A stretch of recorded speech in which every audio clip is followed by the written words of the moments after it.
बहुत बहुत स्वागत है। तालियों के साथ उनका स्वागत किया जाए। Over to you sir. बहुत बहुत धन्यवाद जिगर जी। पीयूष जी, कीमती समय निकाला है। मुझे पता है बहुत कार्रवाई चल रही है, तो सीधा सवाल अभी जो हर घर में चर्चा चल रही है कि जो चीन में स्थिति है कोविड की, इस बारी 3 साल बाद ना हमें मास्क की, ना टेस्टिंग की, ना वैक्सीन की, ना सैनिटाइजर की किसी की कमी नहीं है। लेकिन फिर भी आप क्या तैयारियां कर रहे हैं कि किसी चीज की यहां पर मंदी ना पड़े? धन्यवाद भाई साहब, और आप सभी को बहुत बहुत शुभकामनाएं। ये मंच तो अब और ज्यादा पॉपुलर होते जा रहा है। मुझे लगता है पिछली बार से भी ज्यादा इस बार प्रतिसाय मिला है। इसके लिए मैं आप सभी को बधाई देना चाहूंगा। कोविड जिस प्रकार से चाइना में बहुत ही गंभीर स्थिति उत्पन्न हो रही है और कई अन्य देश हैं उस इलाके में, कोरिया, जापान, कई जगह से अलग अलग खबरें अच्छी नहीं आ रही हैं। इसलिए माननीय प्रधानमंत्री जी ने स्वयं इस विषय की चिंता की। हमारे स्वास्थ्य मंत्री मनसुख भाई लगातार नियंत्रण कर रहे हैं स्थिति का, और ये दर्शाता है माननीय प्रधानमंत्री जी का प्रोएक्टिव अप्रोच। वो समस्या को पनपने नहीं देते, लंबा नहीं खींचने देते। अगर दिखता है कि शायद संभावना है, वैसे तो हमारे पास एक बहुत बड़ी ताकत है, क्योंकि हमारा वैक्सीन, भारत का बनाया हुआ वैक्सीन बड़ा ताकतमंद है और कई प्रकार के वेरिएंट्स को वो संभाल लेते हैं। इसके कारण भारत में हमारे पास एक बहुत मजबूत रक्षा कवच प्रधानमंत्री नरेंद्र मोदी जी ने देश के लगभग कोने कोने तक पहुंचाया, मुफ्त में पहुंचाया, सभी को दिलवाया। लेकिन एक प्रिकॉशन लेने में कोई हर्ज नहीं है। उस दृष्टिकोण से पूरी सरकार में, राज्य सरकारों में, सब में ये चेतावनी माननीय प्रधानमंत्री जी ने दी है कि हम सब चौकन्ने रहें, स्थितियों का लगातार मॉनिटर करते रहें और कभी भी कोई विषय पे चीजें हाथ से बाहर ना चली जाए।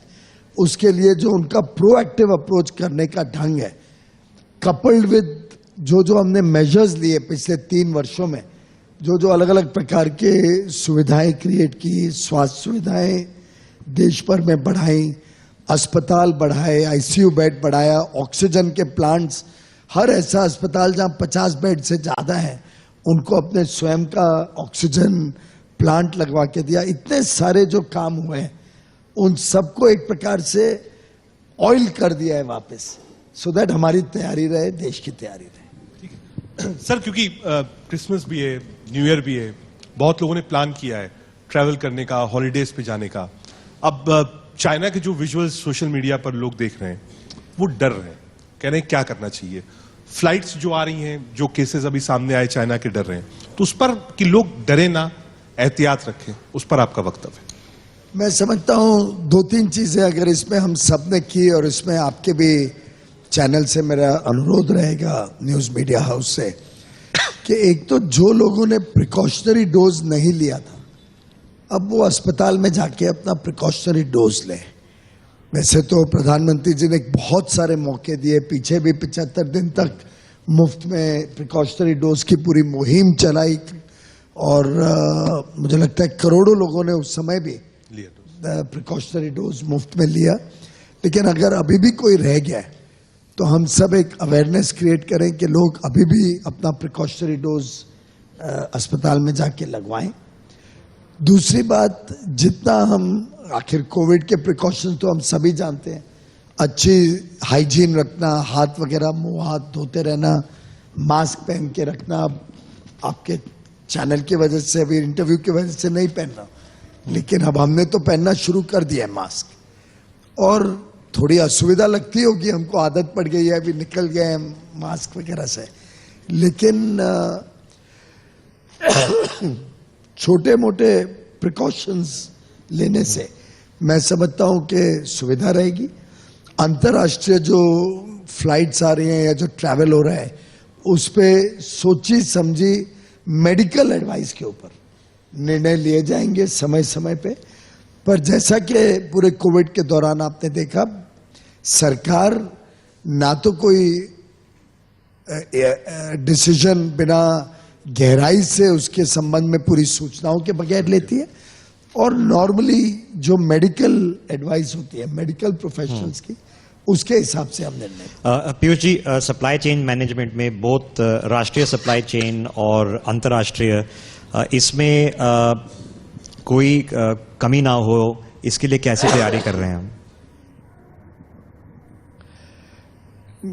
भाई साहब, विश्व भर जो कोविड का क्राइसिस रहा, आप याद करेंगे उस दौरान भी भारत एक ब्राइट स्पॉट रहा, एक प्रकार से भिन्न रहा बाकी देशों से।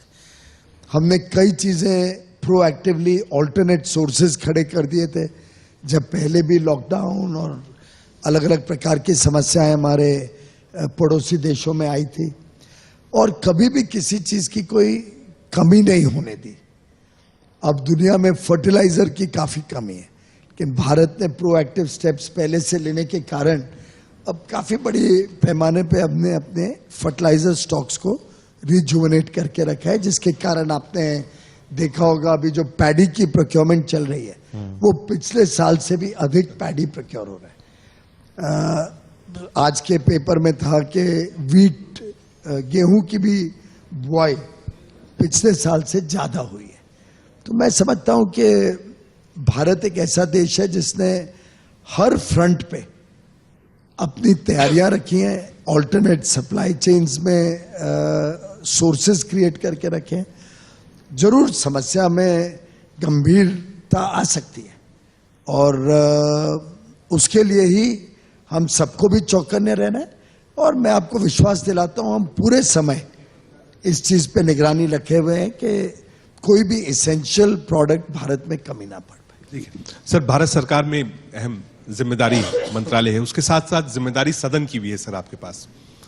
सदन में इस बार कई चीजें ऐसी थी जिसपे कन्फ्रंट हुआ और ठीक ठाक हुआ। अगर शुरुआत से कहें तो राजनाथ जी ने चीन पर दोनों ही सदन में अपना वक्तव्य दिया, लेकिन विपक्ष सहमत नहीं था। उसने कहा साहब चर्चा कराइए, आप चर्चा से क्यों भाग रहे हैं, हम चर्चा चाहते हैं चीन पर। इसमें चर्चा से भागने का कोई विषय नहीं है।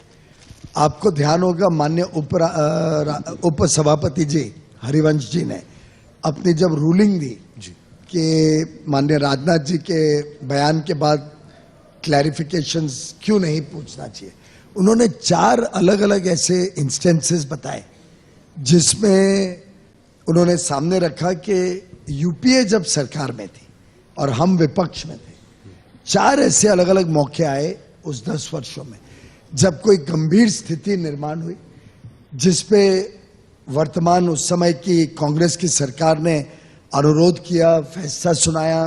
तब के वाइस प्रेसिडेंट और चेयरमैन ने फैसला दिया कि भाई ये अंतर्राष्ट्रीय मामला है, सुरक्षा से संबंधित मामला है, हमारे सेना बलों के मनोबल को ठीक रखने का मामला है, और इसमें एक सिक्योरिटी डायमेंशन ऐसा है कि जो कई चीजें ऐसी होती हैं जो पब्लिकली नहीं चर्चा की जाती।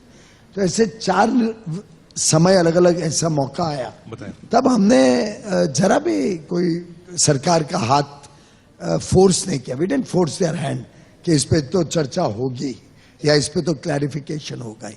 तो मैं समझता हूं भारतीय जनता पार्टी एक जिम्मेदार राजनीतिक दल है, और हमने जब विपक्ष में थे तब भी अपने जिम्मेदारियों का निर्वहन किया, और अब सरकार में है तब भी हमारी जिम्मेदारी बनती है कि जहां राष्ट्रीय सुरक्षा का मामला हो उसमें हम ऐसे क्योंकि एक विपक्षीय नेता या क्योंकि कुछ विपक्षीय सांसद को चर्चा चाहिए उसके कारण ही सिर्फ चर्चा नहीं हो सकती। कुछ चीजें ऐसी होती हैं जो पब्लिक डोमेन में चर्चा का विषय कभी नहीं बन सकती। बट आज पार्लियामेंट इस सत्र अब जैसे अब समाप्त होने जा रहा है, पीयूष जी, अभी भारत की आर्थिक स्थिति ठीक है, हमारी ग्रोथ रेट बढ़ रही है, 7% की तरफ पहुंच गई है, इन्फ्लेशन रेट काबू में है, फॉरेक्स रिजर्व्स बड़े अच्छे हैं, एक्सपोर्ट ट्रेड सब कुछ ठीक चल रहा है। लेकिन आपको पता है विश्व में मंदी शुरू हो गई है, इन्फ्लेशन शुरू हो गई है। India is not an island sir. इसके लिए हमारे रिस्क फैक्टर क्या हैं और उसको अमेलियोरेट करने के लिए हम क्या कर सकते हैं? स्वाभाविक रूप से आपने एकदम सही बात कही कि भारत कोई दुनिया से अलग थलग नहीं पड़ सकता। जो विश्व की स्थिति है उसी में भारत को भी अपनी अर्थव्यवस्था को तैयार भी करना है और उसी में हमें अपने आयात निर्यात इन सब चीजों की भी चिंता करनी है। लेकिन एक बहुत बड़ा फर्क भारत और दूसरे देशों में ये है कि भारत अपने आप में एक बहुत बड़ी मार्केट है। 140 करोड़ लोग जो भारत में रहते हैं, ये अपने आप में एक बहुत बड़ी ताकत है।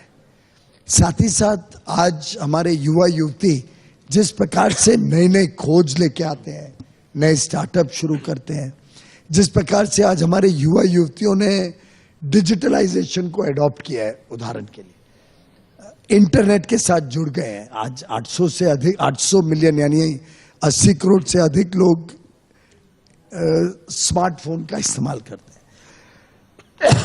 टेलीविजन लगभग सभी के घरों में पहुंच गया है, क्योंकि प्रधानमंत्री मोदी जी ने घर घर तक, देश के कोने कोने तक 24 घंटे बिजली का इंतजाम कर दिया। ऐसी परिस्थिति में आज टीवी पर, इंटरनेट पे देश की सामान्य आदमी भी दिखता है कि दुनिया कितने आगे चली गई है। उससे एक उत्साह बना है, उससे एक जिज्ञासा पैदा हुई है कि हमको भी इन सब चीजों की हमारे घर में भी जरूरत है, हमें भी इन सब चीजों की डिमांड है।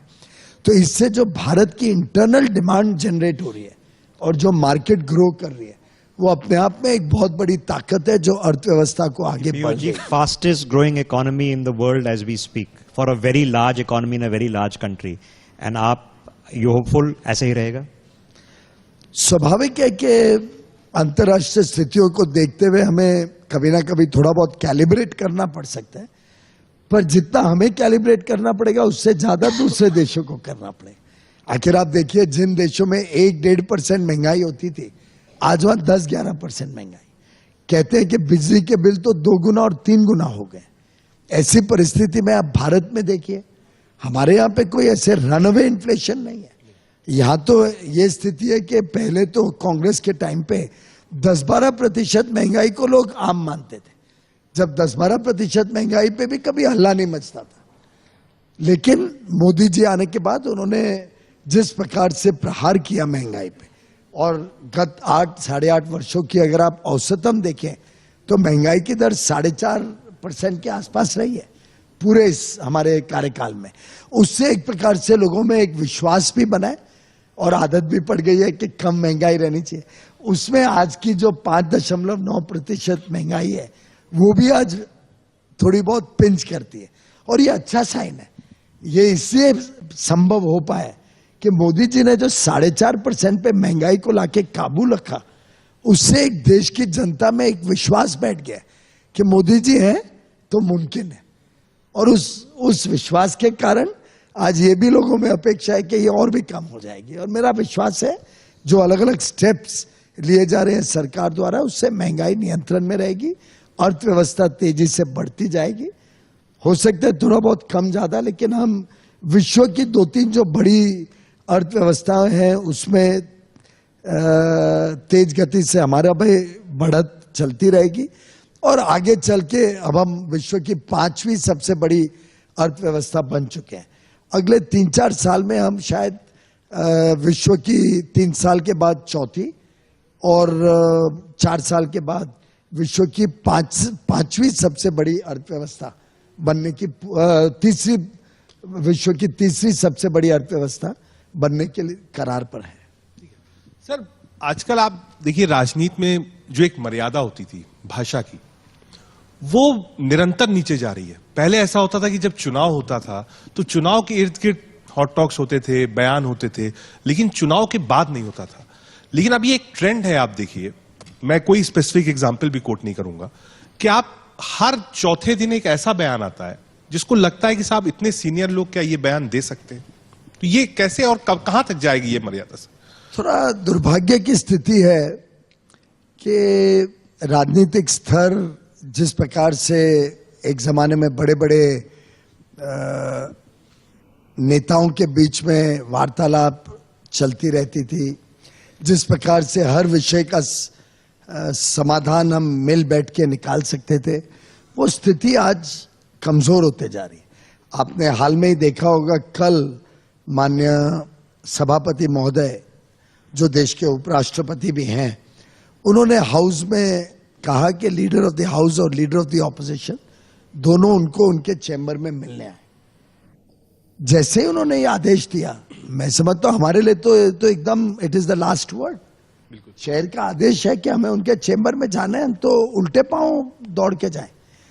लेकिन नेता प्रतिपक्ष ने वहीं पे उसी समय चेयर पे अपने कह दिया कि हम नहीं आएंगे। अब ऐसा चेयर के साथ इंसल्ट करना तो एटलीस्ट मेरे जैसे मतलब मेरी उम्र नेता प्रतिपक्ष से बहुत कम है, लेकिन मेरे लिए भी बड़ी हैरानी की बात थी कि मैंने अपने जीवन में कभी ऐसा स्थिति नहीं देखी कि चेयर के आदेश, और ऐसा भी कोई आदेश नहीं था। आदेश यही था कि मेरे चैम्बर में आके चर्चा करिए मेरे साथ। उसका भी नहीं मानना था तो उसकी भी कोई शालीनता हो सकती, लेकिन अपने चेयर पे ही बैठे हुए या खड़े होके आप बोल दो कि हम नहीं आएंगे, we refuse to come and we refuse to meet you to the chair, ये तो जरा भी मैं समझता हूं शोभा नहीं देता है। हम तो उम्मीद करेंगे कि आगे चल के और इन चीजों की रिपीट नहीं हो, लोग आपस में संबंध अच्छे रखें, साथ ही साथ थोड़ा बहुत अंडरस्टैंडिंग और समझदारी भी रहनी चाहिए विपक्ष और रूलिंग पार्टी के बीच में। हमारी तरफ से पूरा प्रयास रहता है कि हर विषय के ऊपर चर्चा हो, हर विषय के ऊपर बातचीत चलती रहे निरंतर, हाउस भी अच्छी तरीके से चले और ऑपोजिशन की चिंताओं पे भी गंभीरता से विषय को लिया जाए। लेकिन शायद जो नेता हाउस में ना भी हो और जिनके डायरेक्शंस पे कई चीजें की जाती हैं, उसके कारण भी जो वर्तमान नेतृत्व हाउस में रहता है उनकी कितनी कैपेसिटी है, कितना उनको स्वावलंबन है वो निर्णय लेने में, वो भी एक थोड़ा प्रश्न चिन्ह कभी उठ जाता है। पीयूष जी, 3 बड़ी पॉलिसी मैटर्स। एक जो पीएमजीके स्कीम चल रही है, 80 करोड़ लोगों को हर महीना 5 किलो अन्न दिया जा रहा है, 3.5 लाख करोड़ खर्च हो चुके हैं। कोविड की स्थिति अभी पता नहीं है, सीरियस नहीं है, लेकिन हो सकती है। क्या आप इसको जारी रखेंगे? आपका जो 1 नेशन 1 राशन कार्ड था उसकी स्थिति क्या है? और ये 1 डिस्ट्रिक्ट 1 प्रोडक्ट जो आप ले आए हैं, इन सब 3 मार्गदर्शक स्थितियों नीतियों की स्थिति क्या है सर?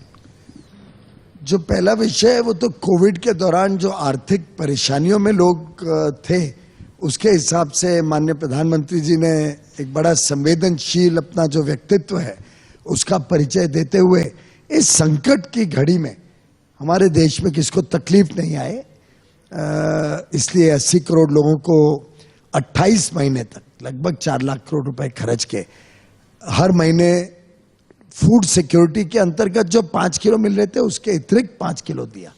और अब तो चल रही है दिसंबर 31 तक, उसकी अवधि दिसंबर 31 तक है। 1 नेशन 1 राशन कार्ड एक प्रकार से एक ऐतिहासिक कदम रहा माननीय प्रधानमंत्री जी का, जिससे आज आपको कोई राशन कार्ड की भी जरूरत नहीं है। अपना राशन लेने जाएं या एनएफएसए की एंटाइटलमेंट, खाद्य सुरक्षा की एंटाइटलमेंट लाभार्थी को चाहिए हो तो उनका अंगूठा ही उनका परिचय पत्र है और आधार नंबर और अंगूठा मिलके राशन कार्ड बन जाता है। तो आप दुकान पे जाइए, अपना आधार नंबर दीजिए, अंगूठा लगाइए, तो सेंट्रल पोर्टल में पूरे 80 करोड़ लोगों का डेटाबेस अवेलेबल है और हर व्यक्ति जो एक राशन कार्ड में है वो किधर भी देश में, आज 5 लाख दुकानें हैं, 5 लाख दुकानों में किधर भी जाके उनको जितना मिलना है अनाज, उसका पूरा अंश या उसका छोटा अंश या टुकड़ों टुकड़ों में, जिसको कहते हैं any time anywhere any number of times, वो जाके अपना अनाज ले सकते हैं। तो समझो कोई अंत्योदय अन्न योजना के अंतर्गत एक परिवार को 35 किलो मिलना है, तो हो सकता है कोई लड़का कोटा में पढ़ रहा है तो वो वहां पे 10 किलो ले सकता है। कोई व्यक्ति घर में मुंबई में या दिल्ली में काम कर रहा है, वो वहां पे अपना अनाज ले सकता है जितना उनको चाहिए। बाकी अनाज गांव में परिवार ले सकता है। अब ये सुविधा कि टुकड़ों टुकड़ों में अलग अलग जगह पे और कोई भी दुकान से आप अपना राशन ले सकते हो, ये प्रवासी मजदूरों के लिए खास तौर पे, जो स्टूडेंट्स हैं बाहर जाके पढ़ते हैं, इन सब के लिए बहुत बड़ी सहूलियत है। इसका एक और एंगल है जिस पे शायद इतना लोगों ने गौर नहीं किया, पर आपको इंटरेस्टिंग लगेगा कि मैं आपके चैनल को खासतौर पे रात को बहुत देखता हूं और आपकी डिबेट्स बड़ी इंटरेस्टिंग रहती है। ऑफ कोर्स आपका फोकस बहुत ज्यादा, व्यक्तिगत फोकस भी सिक्योरिटी और देश के और अंतर्राष्ट्रीय स्थितियों पर रहता है, लेकिन आप ऑलवेज एक यूनिक चीज लेके आते हैं हर शो में। ऐसे ही मैं आपको एक यूनिक चीज one nation one ration card की बता दूं। एक इलाके में 4 दुकानें हैं, फेयर प्राइस शॉप्स। अब पहले जमाने में क्या था, आप लिंक्ड थे एक दुकान के साथ, तो आपको उसी दुकान में जाना है, तो दुकानदार का आपके ऊपर वर्चस्व था। अब आपको अगर कोई दुकानदार ठीक से सेवा नहीं देता है, आपको कोई तकलीफ देता है, आपके वजन में कोई गलती करता है, आपके साथ व्यवहार नहीं अच्छा करते, कुछ भी करे, आपको कोई दिक्कत नहीं है। कल से उधर मत जाओ, दूसरी दुकान में चले जाओ, तीसरी में चले जाओ। इससे एक स्पर्धा खड़ी हो गई है, शहर के भीतर, गांव के भीतर भी स्पर्धा हो गई, और उससे स्वाभाविक तौर से उपभोक्ता को सर्विस स्टैंडर्ड भी सुधर गया है। तो one nation one ration card वास्तव में टेक्नोलॉजी का सदुपयोग का एक बहुत बढ़िया एग्जाम्पल है, जिसके बहुआमी परिणाम और फायदे लाभार्थियों को मिल रहे हैं। और आपने वन डिस्ट्रिक्ट वन प्रोडक्ट की बात कही, जिसको हमने एक प्रकार से डिस्ट्रिक्ट एज एक्सपोर्ट हब के साथ भी जोड़ा है। यह भी प्रधानमंत्री जी की एक यूनिक इनिशिएटिव थी। प्रधानमंत्री जी ने जब डेटा देखा कि एक्सपोर्ट कहां से होता है, तो उनके ध्यान में आया कि ऐसे सैकड़ों जिले हैं देश में जहां पे एक्सपोर्ट का नामो निशान नहीं है, निर्यात होता ही नहीं है, लोगों को जानकारियां भी नहीं है, लोगों को ध्यान भी नहीं है कि भाई त्रिपुरा में इतना बढ़िया पाइनएप्पल बनता है या लीची बनती है बिहार में, वो इतनी टेस्टी होती है कि उसका अंतर्राष्ट्रीय बाजार में भी बड़ी डिमांड है। और ऐसे कई चीजें देश में जिसको कहते हैं जेम्स, हमारे छुपे हुए विरासत है, जिसको अगर हम अंतर्राष्ट्रीय पटल तक पहुंचा दें तो उसकी बड़ी कीमत अच्छी मिलती है, बड़ा डिमांड होती है, और छोटे छोटे जिलों में, रिमोट एरियाज में उससे लोगों की आमदनी बढ़ सकती है, किसानों की आमदनी बढ़ सकती है। तो उन्होंने हर डिस्ट्रिक्ट की उनकी जो पहचान की चीज है, जो उनकी स्पेशलिटी है, उसको आइडेंटिफाई करने पे हम सबको लगा है। अब मुरादाबाद का ब्रासवेयर, आप दुनिया में किधर चले जाइए आपको मुरादाबाद का ब्रासवेयर मिलेगा, शान से लिखा होगा मेड इन इंडिया।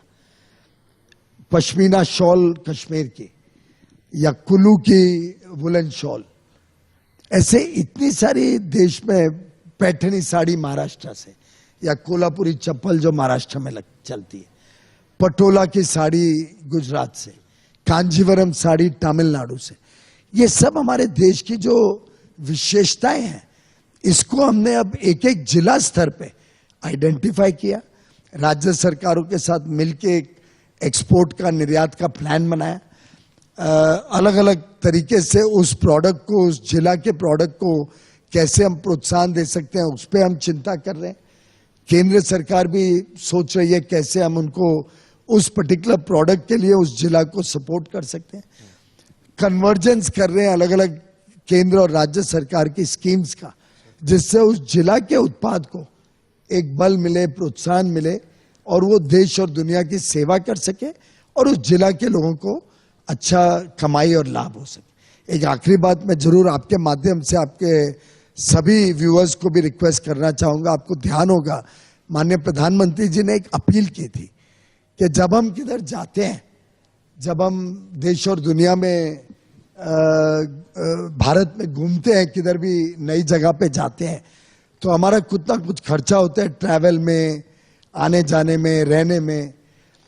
क्यों ना हम एक प्रण लें कि हम जहां भी जाएं, जो हमारा खर्चा होता है पूरा विजिट में, उसका कम से कम 5% उस क्षेत्र में बनी हुई, उस क्षेत्र में उत्पाद करी हुई वस्तु को हम खरीदने का काम करें।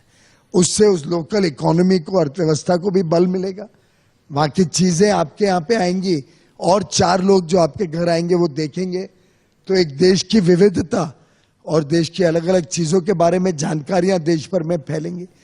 तो मैं अनुरोध करूंगा आप भी इस कैंपेन को चलाएं कि हम जिस जिला में जब भी जाने का हमें कोई मौका मिले उस जिला की कुछ ना कुछ विशेष चीजें जरूर लेके वापस अपने घर आए। सर, क्योंकि बात ट्रेड की थी, बिजनेस की थी, एक चीज और बहुत चर्चा में, हाँ आखिरी सवाल सर आपको, लोगों ने कहा पोस्ट 2014 और डोकलाम के बाद जो ट्रेड था और बिजनेस था चाइना के साथ वो लगातार बढ़ा है। कई लोगों ने ये डिमांड भी करी है कि आप बिजनेस और ट्रेड चाइना के साथ क्यों नहीं खत्म कर देते। ऐसा है, ये एक प्रोसेस होता है, ये स्विच ऑन स्विच ऑफ की तरह इसको नहीं किया जा सकता।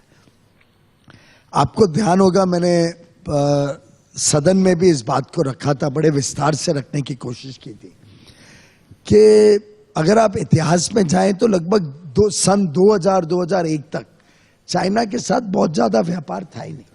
लगभग $1 बिलियन का आयात था और लगभग $1 बिलियन का निर्यात था, और या $2 बिलियन का आयात था, और ट्रेड डेफिसिट $700-800 मिलियन ही था।